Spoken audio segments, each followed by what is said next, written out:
Planning Commission meeting to order. Most members are present. We do have one absence today, but we have established quorum. I do need to administer an oath to anyone that plans on speaking at today's hearing.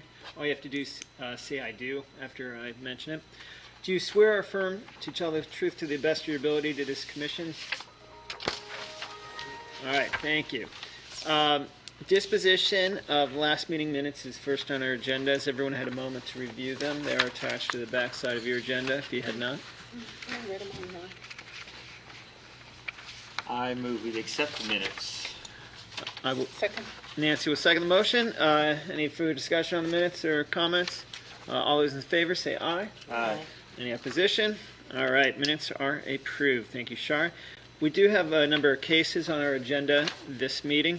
The first one is case number 1405. It is Citizens Bank, City of Athens, request for a minor subdivision or lot split would be another way to put that. For the address is at 8, or let me make sure this isn't the address of the property owner. Okay, it's 188 West. Oh, that is the property. Yes, this is in Athens. There is not an address. Yeah. Okay. It's off of University Estates Boulevard. Subdivision, yeah. Jeez. I'm trying to think of another way to describe it. Lot 3, University Estates Boulevard. Okay. Right next to 29 University Estates Drive, which is the Grand Vista project. Okay, and basically the request is to split off this lot in order to facilitate the easement for the bike path extension. Yeah, the primary reason for this is it's twofold, actually, threefold, really. That the current owners wish to obtain or maintain the 0.633 acre lot to the very north of it there, at the north end for future development. And the residual part of the property, which is the majority of the property, would be for the bike path spur that we're wishing to put in going up to University Estates, and also to accommodate an easement for utility lines that were put in for University Estates years ago that was never really documented, and it's resolving that situation as well. Okay, so it maintain that well, not really an existing easement, but make an easement for those utility lines. And Andy's here, yeah, and Andy can speak more to it. Okay. Yeah, if you come to the podium, I believe, yeah, there's a microphone up there. It would be able to pick up your voice. State your name, too. If you could just state your name before speaking, that'd be helpful. Thank you.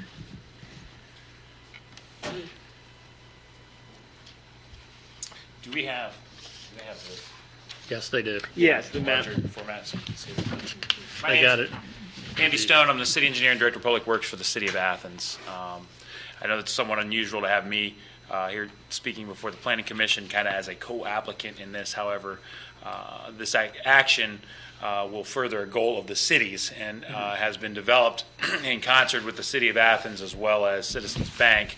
While they are the property owner and the applicant, they worked with me to help develop this approach. Okay. Jim Lewis is here with me, and certainly he can introduce himself in a moment, who's a representative of Citizens Bank and can answer more questions that the commission members may have about Citizens Bank and plans related to the University Estates development. A little background on this. The City of Athens Northwest Bike Path Spur is the name of a project that ultimately grew out of the development agreement back in 2000 with University Estates that was accepted as part of the plan unit development. That development agreement talked about the city and the developer working in concert to develop a bike path spur up to the University Estates development.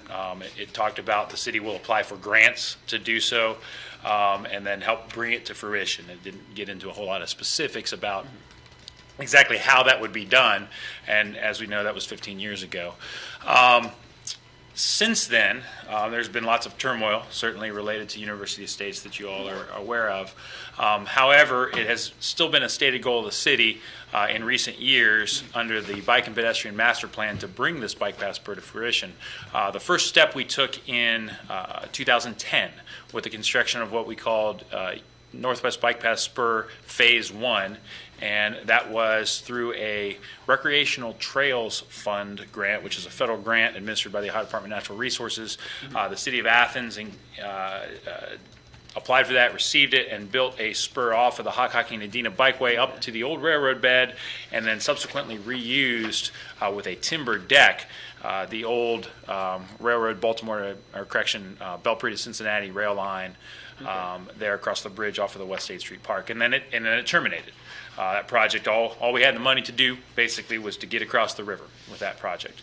So what we are calling Northwest Bike Path Spur Phase 2 completes the Northwest Bike Path Spur up to University Estates Boulevard and has to cross two parcels.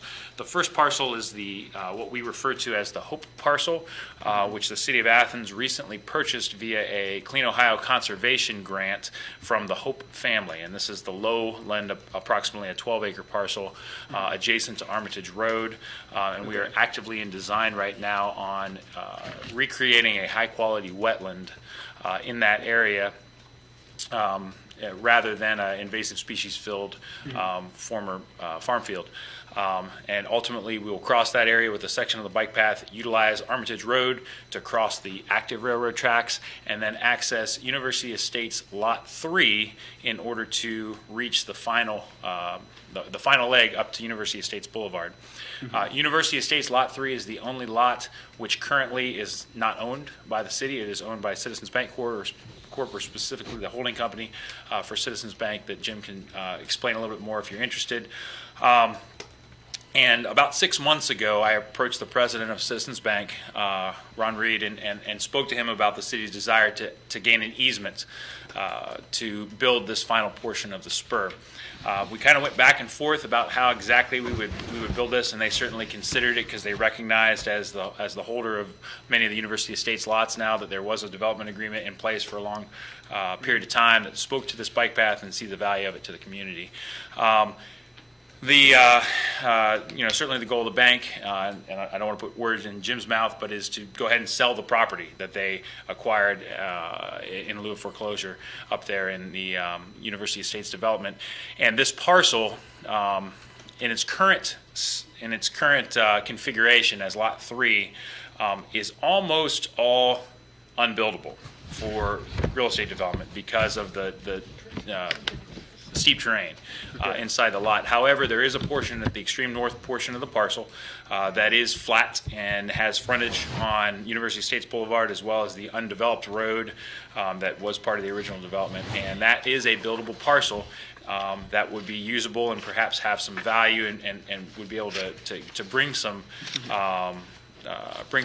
funds to the bank were they to sell the parcel. So they asked, as a condition of the easement, if we could split that, if we could have a lot split, and ultimately split University Estates Lot 3 to University Estates Lot 3A and 3B. The other challenge with this Lot 3 parcel is as the zoning was, and John can speak to this and Paul can speak to it perhaps a little bit more if you have questions on it, but as the zoning was adopted by the City Council when the PUD went in place, this lot had split zoning, and the line goes right through the middle of it. So it has a portion of the lot zoned open space and a portion of the lot zoned R3. This action with this lot split ultimately would clarify that split zoning as to where exactly the line is. And the two remainder lots, Lot 3B would remain R3, Lot 3A would be open space. So it would clarify that zoning.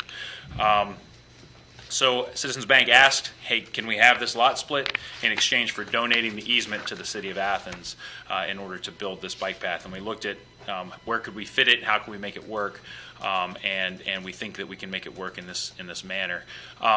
John did speak about the utility easement and it being vague. The utility easement does show up on the original plat of University Estates. We went ahead and for the purposes of this lot split had the surveyor draw it in to Lot 3A, and you'll see it on there. That is the water line. That water line is there. It comes from the booster station on Armitage Road, goes up to University Estates Boulevard. Additionally, they went ahead and I asked them to draw in the electric easement, the AEP electric easement that's there. That both of those exist currently. And so this new easement that we're seeking from University Estates is the Boulder lines. It's referred to as SH-1. And that's what we're asking for them, and then you can see certainly the two remainder lots, 3A and 3B. Okay, so the question, is that okay? No, yeah, go. That's what I was saying. Sorry. So what I'm looking at here is that the utility easements, one is out with us, the other one would be the electric company. I see a power line there, so that's actually not our problem, the electric side, as far as I know. Correct. It's the water line is there now servicing everybody right now. Correct. Okay. And you have a separate one for the pump house easement?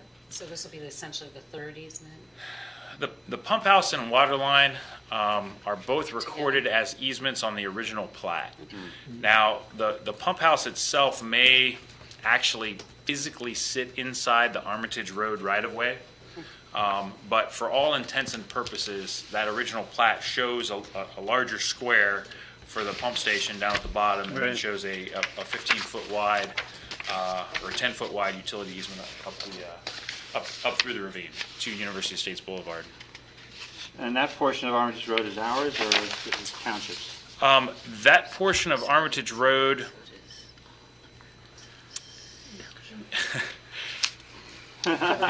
with the annexation of what we refer to as the Hutton building and the Yeah. Hutton property, that portion has come into the city limits. Okay. The railroad tracks function somewhat as the boundary, and then what we call the Hope property, that is, even though the city owns the property, it technically is outside the city limits. So while this map doesn't reflect the annexation of the Hutton property, but I could go up and point to it real quick. Nicholas, I see you looking at it. Yeah. So that annexation occurred right here. So it bumps it out. Okay. Yeah, but this is that Hope property, which still remains outside the city limits proper. It wasn't annexed, but the city owns it. So as far as Armitage Road, which is that solid black line there, up until that annexation, half of it was in the city. Okay. Now all of it is. So yes, it is a city road. And the delineation between an R3 and the open space is actually at this lot split, or is that being determined by? It's being drawn in as we speak by lot split. This lot split is the clarification of that, Mayor Weil, and perhaps John and Paul, because both of them looked pretty closely at the original plat and where that line was, and it was extremely vague where it was. I don't know if you want to speak to it. Yeah, and the code allows for that sort of thing and for our determination. And I think, I've written it down here and we'll document it, and maybe long term, as Paul takes into account the annexations that we've done, we can adjust this exactly the way it's going to be as far as zoning goes. But it was kind of, as all of University Estate subdivision, really wasn't a hard line between zones. And I'm aware of the fact that looking at the application, official use, it fits all the minimum requirements. Basically, not actual, of course, health department because we have our sewer system Correct. up there. Surveyed width ratio, road frontage. And I see the check mark is the only thing is the engineer approval. Is that required? I was not able to get the plat quick enough to get it to the county engineer to ensure that it closes prior to this meeting. I got it at about close of business last night when I got the final surveyor's plat of survey. And we've done that before, and I just, when it's approved or signed off is when I'll process the paperwork and send it forward for signature. So it'll be approved based on condition that the engineer's Right. approval comes in. Right. Okay. So the only, I guess, or one item is if this be 3A is the open space zone section and 3B is the R3, does this, I mean, obviously the easement would be deeded if this lot were to always be sold, and I guess the open space doesn't allow much in the way of, built development, etc. Recreational use, open space, or agricultural, that'd be about it. Right. I guess I can't imagine there's a lot of lots in the city that are open space not owned by the city of Athens. Not owned? Not, yeah. Well, actually, large Some swaths of subdivisions. University Estates Is considered, space. okay. Right. The university has So- The entire golf course area at University Estates that was planned as golf course, that's all zoned open space, and that's owned by private Okay. ownership. So it's not to say you can't develop it into something. It does allow for recreational Right. uses, It has public to and be, right. private. You look, it's the dark green on that map over there. Right. Oh, the dark, okay. Yeah, so you That's see the all- large yeah. swath of University Estates. You see some also on the far east, East State Street, I believe. Right. That's And the everything else is area. kind of small. I see some also Columbus Road too. Yeah, and the South Side and Dairy Lane parks are zoned open Right. space. But I mean, I think as Mr. Stone sort of alluded to that, with the steep terrains, there's not a lot of development that can happen in this lot. Not really. I mean, you'd require frontage, and the frontage would be obviously chewed up by By the easement, the right. easement, yeah. And the lower portion of Armitage, well, I guess that could be an issue right there, but I They don't think. they would have to come back for any rezoning designation of that Yeah. open space. Yeah. Right. So. Nancy? Well, my question is, 0.6333 acres. That's a little bit more than a half an acre. Unless it's 6.33. and I was No, no, wrong. no, 0.66, Yeah, 0.63. okay, so the zoning designation is R3, and I guess I'd like to know why that was. I know it was before, but with cutting it down this much, from a large parcel, almost 10 acres, down to a half an acre, I guess I want to know what the intention is and what's going on Lot 5 next door. I mean, that's not for you, that's a question for the banker. And I don't know that he knows either because they don't own that one. That Okay. one is owned by another company. What lot are you looking at? The lot Oh, above right next to 3 the B. residential. But a half an acre R3, I have serious questions about that in terms of my friends that live up there and what's going to go on and so on and so forth. I just would like to know. There's actually quite a bit of that at the ends of just about every proposed cul-de-sac. yeah. Right. The University Estates is zoned R3. I think the original plan was for some small multifamily at the end of each cul-de-sac I think coordinates. they would be delighted with that. Yeah, but that's the way But- it's zoned. But this is not at the end of a cul-de-sac, No. it's on the main road. And so I have some, I would think that maybe R1 or B3 would be a more appropriate. I'd like to know why. Well, it's already zoned I know R3, it is, but that we're Right. changing the one, so I just want to know. But I mean, Well, we're you would have not. had to I been there, mean, Paul. I remember all Right, that stuff. you It's know. like, whoa. It was But crazy. I mean, Crazy. discussions about the changing of zoning at University Estates, the settlement agreement is the proper way that we would have to go through that process. Which is now dead, right? No, not until 2019. Okay, The tap fees are dead. okay. Right. I mean, I guess one thing, if there is if somehow this one lot, it has multiple zoning in it, I think we probably want to try to figure out where that true boundary is to see how much of the R3 remained with this lot split. I think we're making the lot split is making that cut. It is. Yeah. Right, it Okay. is. It's defining Where- it now. Yeah. And who owns the 5 then? Above it? Company out of California. Oh, I'm sure they'll be real excited. Okay. And they received it in lieu of foreclosure. Oh. They were Well, real estate Do you see investors. what, my problem is that half an acre is not enough to do a bunch unless you're making it very intense. And Well, okay. R3 means you can actually do a single-family housing too. I mean, there's nothing that says you have to do multifamily housing. Yeah, but I'm Is it- thinking the public interest. I mean, I know the end of the cul-de-sac, but that's impinges on everybody who lives on the cul-de-sac. But how about this one right on the main boulevard? It was already designated R3. I know, but we're changing it now. No, so- No, we're not changing. We're not. We're No, we're changing not. a lot size. Yes. Okay, so All we're- right, I guess. But we're can't not make- changing. We're not changing the size of the R3 zone. We're delineating. We're not changing any Oh, we're zoning. delineating it, so it's not the same. All right, you guys got to get your stories straight. It either Well, is or it isn't. Yeah, I guess that is why.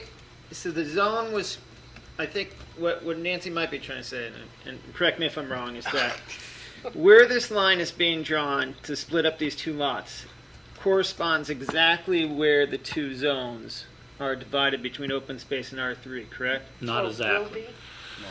will be? We needed to, That line, I'm Let's sorry. backtrack Yeah. just a minute Right. so that everybody understands the zoning map for University Estates.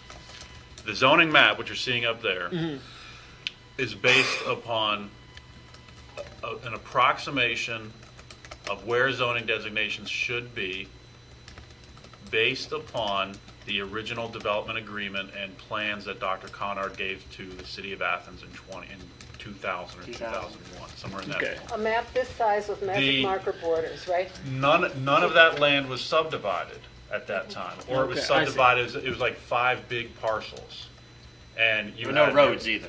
with no Nothing roads. there. And so everything was an approximation, and it was a best guess at that time between Steve Pearson, the code director at that time, and the GIS guys at the Voinovich School, or I think at that point it was Ilgard up at Ohio University. They were trying to figure it out based on what was presented by Dr. Conard and what the city accepted as part of the planned unit development. But because you couldn't, it wasn't just existing parcels where you say you've got a 60-foot by 120-foot deep parcel, that parcel's R3, and the next one's, it's not just changing colors on existing blocks. It was trying to say, where will these blocks actually be if it's ever fully developed and subdivided, and you've got all these different homeowners and different property developers. Right. So the zoning up there has never been perfect as far as the lines that you see on that map. I see. And we see that all the time, especially as changes occur up there, it starts clarifying more. What we've done to try to figure this out, and correct me if I'm speaking out of place, John, please, but we've been referring back to the original site plans that Dr. Conard provided that were approved by the city and said, this is what we're doing here. These areas, this is Grand Vista Village, this is where that's going to be, these are more or less where the buildings are going to be, that's zoned R3. This site, the only area of this entire parcel that showed R3 development occurring based on the site plans is right up in here. There's a bike path shown on the original site plans that runs right through here, as well as utility easements. And then there's trees all around it. So it may not look accurate on that map, but based on the site plans and the development agreement that was approved, this is how the zoning should work. This should be R3 and this should be open space. Will we go back to the Does that development? make sense? No, I want to ask a question about this, because when we looked at it, it was on a map that was like this, magic marker, distinctions. I mean, Right. it was not a zoning type map. It Right. was half-baked And we're beginning. still trying to clear all sketch that up. maps, Right. yes. And so Right. It to hasn't- give it that kind of authority is a little bit bankrupt, because we're looking at that's probably too harsh a word, a little bit questionable in my mind. And Nicholas got it going, but here we go. Okay, so you've got the bike path on this side, you've got the road on this side, and you've got frontage on two sides. Is R3 a good, for a half an acre with some right-of-way off it, is that a good designation for, despite the past? Because, if what you say is true, this will have to go back and go Well- through the development agreement. No, I mean, it has to, because if it's either, I guess I wish it were clearer. I mean, I guess I think we where all- it sounds like it's confusing is that if there were if there were just a bunch of areas that were zoned, but there were actually no lots shown in those zoning, Right. was the intent always that there would be this 0.63 R3? You know what I mean? Like this lot 3 never existed when R3 was shown. Right. So I think it's just what happens when city Right. gets divided and lots get I- divided. But, I mean, I think it is what it is, and I guess I'm not saying it's a. But there's nothing to Positive say. or I mean, negative. if you want to default back to that map and say that the R3 line is actually this, that doesn't matter Right. at this point, because we're still going to have a bike path running through that R3, and the city's going to own that piece of land, and nothing's going to be developed No, the city's based on gonna have based an on the geography. Right. I mean, Right. if it's just a question of where that line is, but Right. all of the University Estates documents that were approved by Athens City Council and the planned unit development and the development agreement have this small corner right here Correct. with R3 development occurring. And And that's the only portion of that entire lot where R3 is. So whether it's 0.633 acres as a single parcel, or whether it's actually 4.8. 9 point, Right. Just the two just combined, right. the only area of this entire big 9 acre chunk that was going to have R3 is right there at this Right. at that point. And I would contend So- that Citizens Bank is an assignee Right. of that agreement. So, and they're here saying they're acceptable to this, and so that's part of our development. Well, I don't have any problem with Citizens Bank or all the rest. I just think that this should mean something, and you can go back in the Wayback Machine and say that, except for the paying off the lawyers, there wouldn't have been that big subdivision that's at the top of the hill Reserve at the down. falls. Yeah, yeah. I mean, so it's not like it's such a sacrosanct document that we should keep it as it is. I mean, I think you just have to. I feel like I'm. We have to, based No, on I'm- the settlement agreement. Well, I know, but we changed it. It's not perfect. Right. It's very imperfect. And I plus, totally we're agree with back you on talking that. about maps and about scale, and I have a serious question. Sure, Mayor? I understand. Okay, I don't agree with you. what I'm hearing from you, Nancy, is that you're concerned about what could happen to this particular site.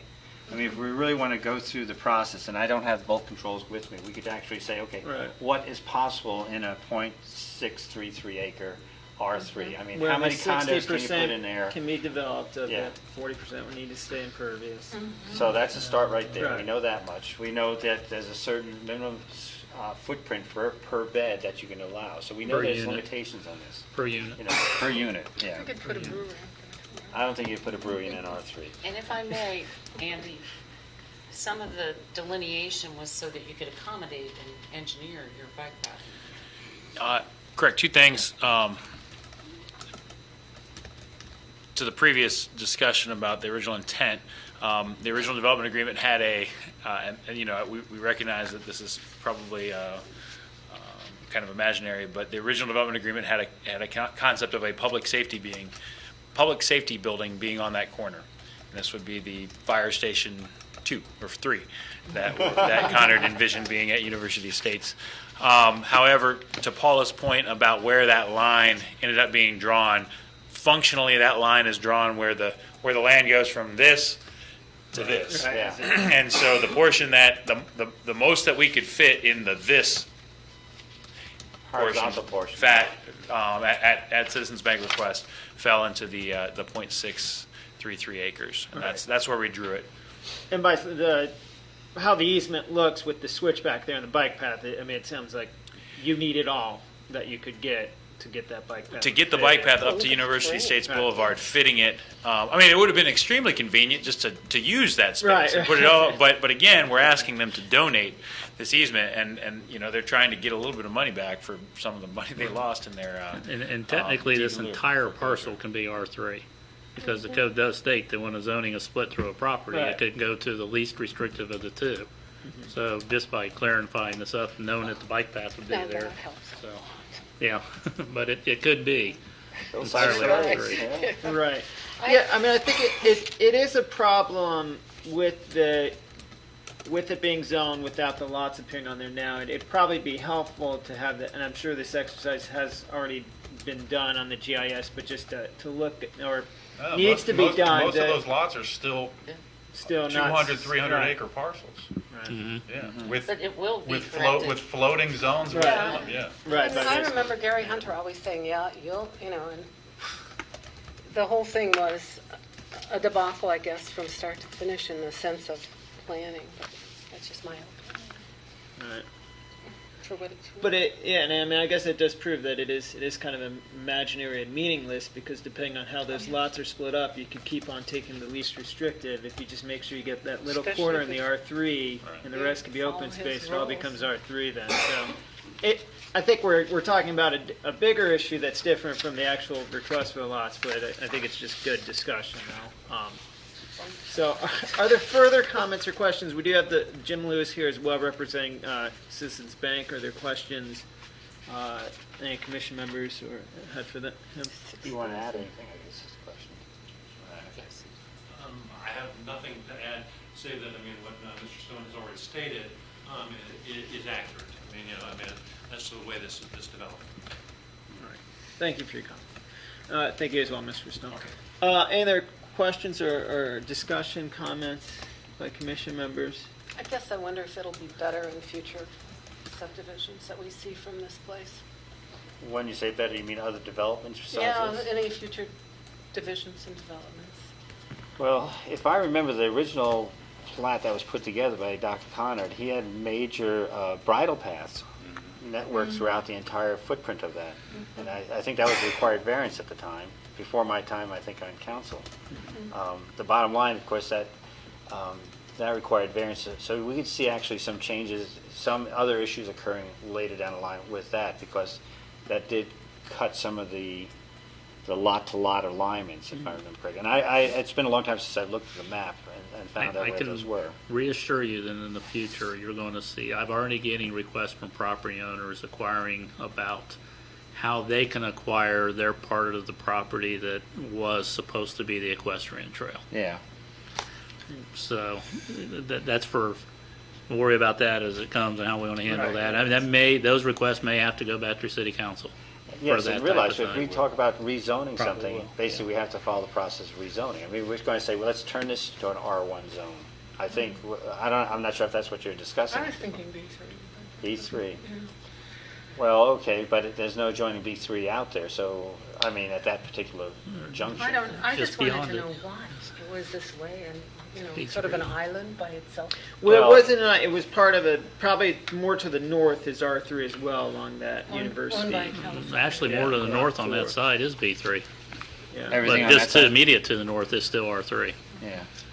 Well, I think it's a great improvement. It improves our pedestrian and bicycle pathways. So, Because we did have the bike lanes put in there. I think they'll be going to be reestablished, I assume. I was always skeptical of the R3s at the back of the cul-de-sacs. I thought Yeah. that was, not a great idea. I'd like to ask you about those questions. Well- Things that All right. That's, I don't think that was variance. so All right. mine could be a motion. I would. I'll accept your recommendation as a motion, Paul, if you'd like. I'll second, and I do agree that the extension of the bike path is a good idea, but looking at it from a purely a lot split and a utility easement standpoint, I think it merits a second. So Thank you. I'm seconding the recommendation. Any further discussion, comments? Otherwise, I'd like to put to. Just a minute, Please. do we have a maintenance agreement then on this? Do we just take care of the path itself and everything else is handled by the, I assume we take care of the path where we make it. but how about the other acreage? There's a lot of acreage there that isn't, Right. The a lot of brush. sure. There's a lot of brush A lot there. of chiggers, a lot of The the easement gives, for the water line when it was originally developed, and then for the bike path and its existing conditions, gives the maintenance requirement for that easement area to the city of Athens. Anything beyond the whole point of having the easement for bike path purposes is that, we would have to maintain what we would have to maintain in order to Right. maintain a bike path. What's the bike path? It's just on typically the actual width of the pavement part is narrower than the 40-foot Absolutely. easement. That's And the easement that's identified here, I can look at it, I don't know that it was a Just the, full, like, the portion of the easement. yeah. I don't know that it's a full 40 feet. 40 feet, Um, that's what he was 40. saying. It's a lot of, please, probably like 8 The easement, the bike path paved portion will be 10 feet if we do it. Okay, that's To, the most substantial, standard. There are occasions, certainly when we use the design guide that both ODI and ODNR use, that you can have an 8-foot section if you need to, because of impediments and such. However, 10 feet is typically the paved section. For phase 1 of the Northwest Bike Passport, we use 10 feet. all right. So there's all even if you did a 10-foot path, there's 15 feet on either side of that could be maintained by the city. it will be Do there- maintained by Oh, the city. yeah. It would only, that's not, we're not going to go cutting further out than we need. It's just. Maintain to the extent We that we will. need to in order to maintain the trail. That's what I'm referring to now. I certainly don't intend to mow it. Yeah, Up and down the hill. No, I live by Jonesville. Other question, and this is off topic with lot split. Are we going to be lighting this bike path? It is not my intent to light it. Okay, I'm just asking. It would be not unlike the other spurs that we have in the city, although we are discussing lighting on the Columbus Road bike path spur that currently is under design, simply due to the fact that a bridge is fairly close and there's some concern by some of the adjacent property owners about lighting in that area off of Columbus Road, but that's kind of a different situation in that there's a business park basically that it outlets into, and so that's where that concern came from. But in this one here, lighting was not part of my plan. Okay. And it's not to say that we couldn't. I mean, there are a couple aerial electric poles there. I've not looked at voltages to be able to determine whether or not we could add just kind of city-rented streetlights from AEP to light it. But as far as building our own city-owned lights, that's not part of my plan Okay. at this point. I just wondered what we're looking at here. Okay. Other comments, questions, or concerns? All right, all those in favor of this minor subdivision or lot split off the University Estates Boulevard, say aye. Aye. Any opposition? Two abstaining, one abstaining, one absent would be the count, right? It's 3. But, yeah, so 3 in favor. Thank you. Any other comments or questions? All right. Thank you, Mr. Stone, Mr. Lewis, for your time. Thanks. We do have a couple other cases on the agenda. They are, can we talk about them together, Mr. Pasker, or are they kind of two? I think we need to talk about them separately. Okay, separately. All right, we'll start with number 1406. This is a request by Verizon. East Park Drive. East Park Drive for a, this is part of the wireless communications, telecommunications special permit out of Title 43. Looks like it's modifications to an existing tower. Mr. Paskey, are you pretty well versed on these, or? Well, in the language that I understand on this stuff that's given to me, but as you can see, the first one is for the flagpole tower out on East State Street, that they're wishing to remove 3 existing LTE antennas and install 3 new AWS antennas, and they will also be installing 1 fiber optic cable. It's an existing tower, so it's a priority 2 modification according to our code, and the applicant representative is here to explain what LTE and AWS and all that is, but I haven't a clue. All right, if you could go to the podium, just state your name, You'll please. need to swear him in, too. And, oh, that's true. Thank you for the reminder. I do need to provide an oath. Do you swear or affirm to the best of your ability? See, I do. I do. Thank you. Again, could you state your name for the Yes, record? good afternoon. My name is Mike Beanick, 10700 Higgins Road, Suite 240, Rosemont, Illinois. Thank you. I'm with a company called LCC Law. We represent Verizon Wireless. I want to apologize for my casual appearance. I had all kinds of flight problems this morning, Oh, and you're my fine. Don't suitcase is still sitting up in Columbus. So, yeah, what we are proposing to do, as was stated by staff, is exactly that. We are going to be removing in this one we are just adding 3 AWS antennas to the flagpole. It's a little bit different than a typical modification because it is a flagpole. It's very restrictive as to the amount of space that they can put their antennas. So that's basically what they're doing, and then the fiber cable runs to the equipment at the ground and attaches to these antennas. Right. So there's no real footprint change on the ground? No. Or up above, Oh, right? up above, because it's all in the sheath of the monopole. Correct, yeah. The original antennas are up at the top. You can see on sheet C3, they are up at the top elevation, and then the proposed antennas are at that second level. So no excavation, no ground excavation? No. It's pretty simple. I have been dying to meet someone representing the flagpole cell tower, because I have had a veteran come to my office a few times to tell me that due to the height of that flagpole, that it merits what is deemed a garrison flag. Which is, The very large flag you see around Canal Winchester. So I'd like you to consider that and even research it so that we have the proper size flag flying. Does he take it out Okay, at night? Pardon me? Do they take it down at night? They do not. Well, then no, how- the flag does not come down on the flag poles. I'm not, It has a light at the bottom. yeah, Yeah, it they says shine, that. that's, they either have to take it down or have a light on it, and taking it down is very difficult on these types of sites because you'd have to have the chain and all that, and what happens is it gets caught up in the equipment anyway, so they typically don't take them down. And I have, worked with John Paskey from Code to alert you that there are a number of times a year when it, sheer wind and it gets tattered, and if there's something that could be done to make sure that Old Glory is flying glorious. Appropriately, There you go. legally. Yes, before you leave here, I'll get your information that maybe I have a contact this way. Sounds good. And then you can put me in touch with whomever, because it's supposed to be up from Memorial Day to Labor Day, and at times, through the winter, it gets pretty tore up. Okay. So, Yeah, I don't know the agreement that Verizon has. Typically, what they'll do is they'll have an agreement with the property owner to maintain that flag. But they'd have to look into the agreement to see exactly how that's worded as to who's responsible for replacing it.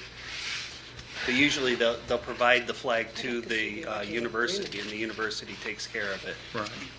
Well, as of late, we've been doing the best we can to acquire information so we have a contact person with all of these towers throughout the city, not just your own, but others, so that 'cause these applications are coming in rather quickly these days, so this way I can find out who's doing what and so on and so Sure. forth. Well, good So- luck, because what happens is that it changes all the time. Right. So, but I'll try and do my best to help you So out. before you leave, if we can get together afterwards. Certainly.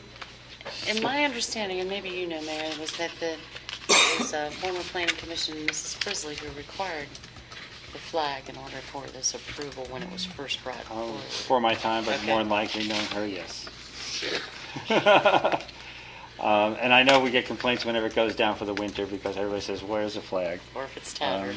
Can you tell me what the difference between the LTE and a AWS antenna is? The AWS is a standard antenna, whereas the LTE, it stands for long-term evolution. Basically, it's what you see on the commercials, the 4G and all that. The LTE tends to be more for the data type of signal. So it kind of, by adding these other ones, you're going to have better call quality to go with the updated data transmission that's going through the site. Okay. And because there's limited footprint or ability to add things, what is the capacity of this particular flag pole? I don't know. I was not involved in the original design or installation of it. At 150 feet, my guess is there's probably, in my opinion, there's probably about one, maybe two more. And with the flagpole, they're a little bit more limited than a standard tower because, as you see, Verizon, with just their equipment, they have to stack it. It's two spaces that are taken up. So for another carrier, they would be at the 120 and 110 foot level with their equipment, and maybe, just maybe, another carrier. But also with flagpoles, the other thing that happens that really limits the ability to put more carriers on is the tower is metal going all the way up to where the canisters are, and then that's all fiberglass shrouding around it because the signal can't penetrate through metal. So essentially what they do is the tower goes up to this height, and then it becomes like a pole right up the middle, and those antennas are mounted to that. So there's not a lot of structural capabilities as to where the antennas are. Okay, and I imagine my concern would be if we put a bigger flag up there, we may have different stresses, as you say, wind shear and problems with that too. So, okay. So really no change to footprint, just change modification to the top of the tower for extra antennas. Correct, and you won't see anything. I would just advise that we're in the process of doing a major upgrade to our wastewater treatment plant. The project that is occurring at the same time, and there's going to be needed some coordination with our contractor in order to access the site. So. Okay. Yeah, we'll work with staff on that. Any other comments or questions, concerns, That's it. flags on any other towers? Just joke. Okay, I would move that we accept the modifications in the special use permit for 1406 for All right. East Park Drive. I'll second the motion. Any other comments, questions? All right, all those in favor say aye. Aye. Any opposition? All right, there's none. All right, let's move on to a very similar case. Number 1407, it's Verizon, again, is the applicant. Location here is 30 Park Place for also a modification to an existing tower. This is on Alden Library. Yeah, this one's on Alden Library. Again, it's a priority too, since it's an existing tower. Really not a tower, I guess antenna that's on the roof of the existing building. This one had a little bit more, and towards the rear, you'll see the analysis that came in. I believe it was to the rear, stating that we will not see an issue like we had with our own recently. The weighted blocks for the tower structure are adequate for this unit. Again, it's removing 9 existing LTE antennas, installing 6 new AWS antennas, 1 fiber optic cable, 6 new RRHs, and 2 new distribution boxes, and 2 sector distribution boxes. So the boxes, I think, will probably be something new on the footprint, but obviously no excavation or anything. And again, I'll let the applicant tell you what these abbreviations stand for. Okay, yeah. Basically, what Verizon is doing is they're removing 9 antennas and they're putting 6 back up. And the RRHs essentially are it stands for remote radio heads. They're put behind the antennas on the platform, or the skids, pardon me. And basically, it amplifies the signal. And that's the purpose of it. And all the other equipment, again, you've got the cabling that runs from the antennas down to the ground equipment, and the ground, the box is going to be added inside the existing shelter. So again, there would be no expansion of the area. Okay. So you essentially will see 3 less antennas, one per sector. Okay. And it looks like the weight's actually a net reduction, if I'm reading it correctly, from this Correct. analysis. Okay. In my OU meeting this morning, they indicated that this application had been sent to their real estate and legal team, and they're reviewing it with the hopes of a response by next week. So Joe Lally indicated that it shouldn't impact what the Planning Commission does, other than we may approve this project, but you still need to get your approval from the property owner. Okay. All right, questions or comments about this modification at 30 Park Place, above Alden Library? I would put forward a motion to accept this application for, again, 30 Park Place. Any? I'll second. Okay. Any further comments or questions? All right, all those in favor say aye. Aye. Any opposition? No Thank you very much. Thank you. Hope you have a find good your trip luggage. back. Take it easy on the way back, and check Find out your the luggage. flag on 33 when you're going by there. I will do that. And I'll pass that concern along, but I do think that might be, as you had mentioned, a structural possibility. Could be. Because like I said, there's not a lot of strength up at the top of those towers. Okay. Thank you, though. You bet. Sure. I will definitely look into it. Okay. Thank you. All right. It's a big flag. There are no more cases on our agenda today. I think we'll hold off on communications based on the time. Reports from our city planner and director of development and code enforcement. Any reports today? Just a few comments, one of which is that for the next meeting, assuming that we're going to do discussions about zoning changes, et cetera, there was a request at the last planning commission to get into a little bit more detail about light industrial and how that's defined and what that means. So I will have You will? some sort of a packet for that next meeting. Oh, great. Discuss Okay. light industrial in more detail. The only other thing I believe I have for right now, maybe 2 other things, one of which is that the Schooley Caldwell did a presentation last Tuesday evening, or Tuesday evening, with respect to the Right. Ridges master planning process.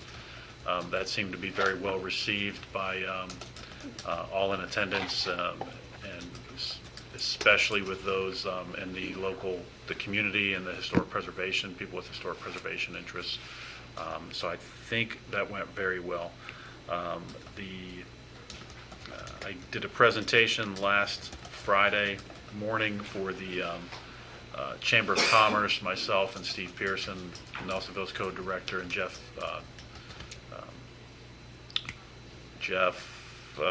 Insurance, Chaddock?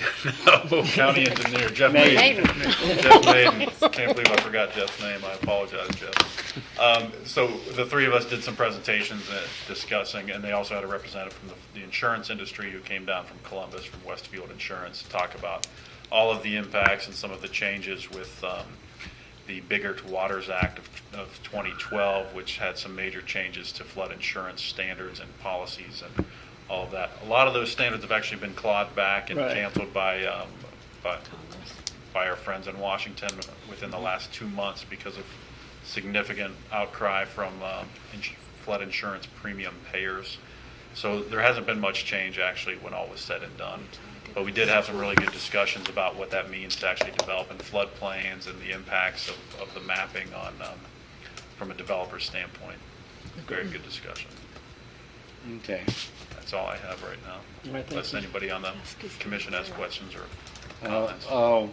I know both of you took a tour of the Athens molded machine. I would assume that falls under the definition of heavy industry. Is that? Yes. That would be the main thing benchmark. I've found is that the difference to me from my research between heavy industry and light industrial is kind of what you make in a light industrial process is usually something that'll go directly to a consumer. It's an end good, so you're assembling something. It can be electronics. You're making main radios or televisions or iPods or whatever. It could also be clothing, shoes, things of that nature. Heavy industrial is more about making things that make other things, but it can also be an end product such as an automobile or something along those lines. So I always think it was an environmental footprint. It sounds like it's actually. It can be, but then some of the light industrial can have heavy environmental footprint, especially if you're dealing with electronics because of just all the Solvents and things. Plastics. right, but also lead going into these things and precious materials, precious metals. So it's a little bit of a mix, but in general, the smokestack industries are going to be heavy industrial, and you might see something that fits more into an office park would be light industrial. Okay. That's my preliminary impression. So. No. Well, and I think it would be also interesting when you present that at the next meeting is kind of seeing where does it fit into how we right now our zoning considers manufacturing. You know, is it describing and is it permitting heavy industrial? Is it permitting light, or is it a mix, etc.? Correct. Right. No, I look forward to that. All right. Could I John? ask him a question? Go Could you ahead, give yeah. us a minimum size? I mean, sometimes a square footage, certainly not 40 by 80 in many cases. Right. Talking about bulk controls concerning zoning? Well, I mean, I think that I was just interested if we were doing an overlay on what size land mass we would require. Because that's what Nicholas segued to last time, reading the minutes, I remember that. Yeah, and that's So- one of the examples I was thinking of was Global Cooling used to be on Columbus Road, and that was a very small footprint. But it was, I believe that would be considered, that's probably light industrial use as to It what would they be. were actually doing. And If we had that designation, but we didn't. Right. So sometimes, it might not be, the size for light industrial can be a lot smaller. Yep. You could possibly be doing light industrial in something the size of a single-family home, 14 to 2,000 square feet, based on what you're actually doing in there. Might be a very small footprint. but- Maybe. And they actually were doing about 3 different things. They were doing some distribution of parts that they actually had manufactured, I think, in Korea. They had some assembly work going on. And actually, if you were to walk through the building in terms of environmental impact, because I did that when they were talking about acquiring that building, I looked at their footprint at the ASTEC campus. The dirtiest part was actually the R&D section, which is really not manufacturing, but they were busy lathing things and constructing things there. So you could see that there was that was the dirtiest room in the building, so to Makes speak. sense, right. But at the same time, it came down to assembly, as you say. Some of it was assembled parts from various other places, and that for a final product that went out the door. And that was the question that arose: is that's a B3 zone? Is that assembly? Is that manufacturing? Research and development, does that fall into manufacturing if you're a company that does it? Right. So, and that's where I realized there is a problem with our B3 versus B2 and manufacturing versus B3. How to classify those appropriately. Yeah, and what makes me think of when like Sterling Technologies and things was on Stimson Avenue, et cetera, similar with R&D. All right. If another question is Planner John, did you have anything to share with us? Just one issue or one item last week at the Board of Zoning Appeals. The Devil's, I always got to get this right, Devil's Kettle Brewing Company came in for their variance for the old Southeast Auto Imports building on Columbus Road, and they did receive their variance 5-0. So they needed a variance for a bottling works within 100 feet of an R zone, and they did receive that. Was this due to similar to the Jackios one where the building fell outside, was Very distance-wise, but the lot line wasn't? well. Jackie O's tap room, as you call it, we went on that one from the property line to the R zone, Right. because that's where the old railroad right away or bed was through there. So the actual zoning line is in the middle of that old railroad right away. He knew he was going to expand someday, so he requested at that time to go from the property line to the R zone. Right. In this situation, we went from the building, and if he does propose to increase the footprint of the building, he'll have to come back and obtain another variance. So, Was there any concerns about noise for bottling? actually, the property owners adjacent to him showed up or sent letters of support, so everything went very well. Bottling isn't, I mean, our concept of brewery is so different. I think we have to go and visit one and drink something. We can hold our next Next meeting. meeting, over at Art's Place, and let's just see, I mean, how much of an, I think it doesn't have any impact at all. No, to speak no, of. it's not. I've actually taken a tour of Jackie O's over there. Yeah, okay, so I haven't. Yeah, we want to go. I hear they make good ale. Yeah. And that may be, again, I know that's been one of our review is those distance requirements with not only the bottling works, but drive-throughs, et cetera, In looking the at that. B zones versus R, Maybe correct. think of this We need to clacking probably stay on machinery, that as isn't well. that- You could look at something like that versus what Anheuser-Busch does up in Columbus, and what Anheuser-Busch does is definitely more of an industrial use. Right. So that would have could have Exactly. negative offsite impacts Right. to adjoining property owners, but, Right. That's what it's on. you know, I always scale think is of Grain significantly Belt different. myself. What's that? I always think of Grain Belt. You Yeah. know, it's right under the bridge as I was going to school. Yeah, I mean, and that's something we don't really have is that, We don't. you know, our distance is based on the use, not the scale of the use. So does that distance does it change based on if you got a bigger building, you know? Or a 3-shift operation. Right, exactly. Yeah, that's a good Yeah, one too. that's true too. So, all right. So you've That's what got I your was- work cut out for you. All right, good discussion to add to our zoning review. We're all a team, Nancy. We're one team here. Oh, you can come too then, right? Sure. To the ale. And sure, we'll have to take notes. All right. So the next meeting is at the tap room on July 3rd. No way. I will not be present either way. I'm on the road again on Okay. that day. So. All right. Any other items to report or questions? All right. Opportunities for citizens to speak about items not covered on the agenda. You came all this way. Is there something you? He wants to know where his suitcase is. What would you like me to A rock. You have the podium now. Announcements and other business. Our next meeting is scheduled for July 3rd. Does that still work with everyone's schedule? Okay. Just want to make sure. All right. It's July 3rd in the City Council chambers at noon. That's a Thursday.